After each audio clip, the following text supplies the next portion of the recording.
One question that I had was I was reading some of your publications, and I was reading this one where you were measuring particles tunneling through a barrier, and you were measuring the time spent by atoms in certain excited states in this barrier, right?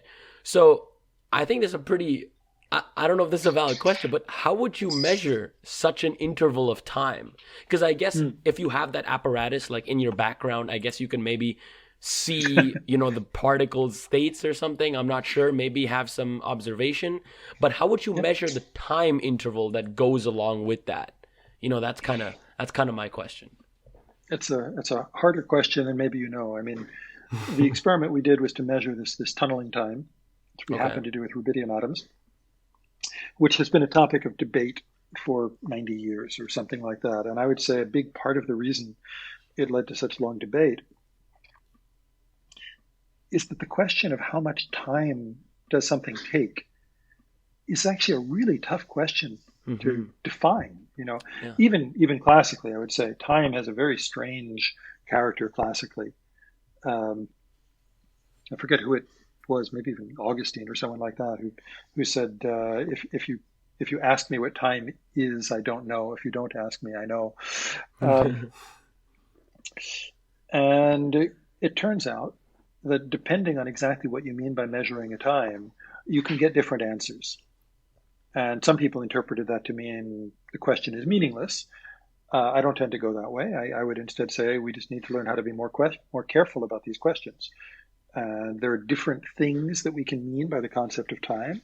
Let's learn to be careful about which is which and how you'd ask each of them. Um, but I'll say in passing that the nature of time has remained one of the deepest questions in physics. Forget about how long this particular process takes. Why are there three spatial dimensions, at least, and only one time dimension? Why do we all move in one direction in time? Why can we ask where something is in space, but not ask where it is in time? Right? Everything has one position at a given time, but it doesn't necessarily only have one time at a given position. These are deep questions. Why is there an arrow of time at all? Um, in our particular experiment, we took what I guess I would like to describe as an Einsteinian viewpoint, that when you ask questions, you need to think about what it means in practice to ask that question. To ask how far apart are two objects, you've got to think, what does it mean to measure how far apart they are? Otherwise, it has no meaning if it's just angels on the head of a pin.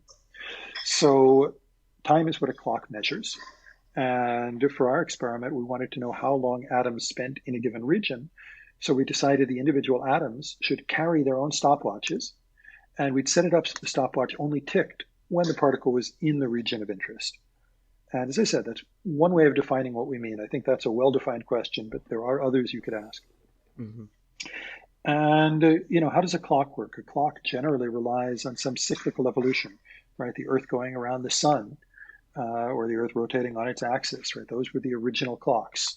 And from that, we learned how to make pendula and things like that. And then, needles that turn around on dials. And there are a lot of different quantum mechanical proposals for how you would define a clock quantum mechanically. Some of them invented to help people build experiments like ours, and others just to address the question, what is the nature of time quantum mechanically? People just wondering what would happen if I defined a quantum mechanical clock. In our case, we took basically the simplest thing that can spin. We took something that looks like a needle that can point in different directions in space, and that's the angular momentum vector of a particle or the spin vector of a particle. If you put a charged particle with angular momentum in a magnetic field, it precesses the same way that a gyroscope precesses under the influence of gravity. And we know that rate of precession, so we can use that as a clock. In our case, we used a funny pair of states of the atom, but it's kind of an analog to this magnetic picture. In fact, they're the same states that people would use to build an atomic clock. Atomic clocks are made generally out of alkali atoms. The official definition of the second is for cesium, which is down below rubidium on the periodic table, Hmm. but we make them out of rubidium as well. And in fact, about a decade ago, some of my colleagues in AMO physics, I think principally Kurt Gibble at Penn, realized or demonstrated that rubidium would have been a much better choice for defining the second than cesium. But Wow. because of properties of Okay. rubidium that no one knew about when they defined it, it was too late.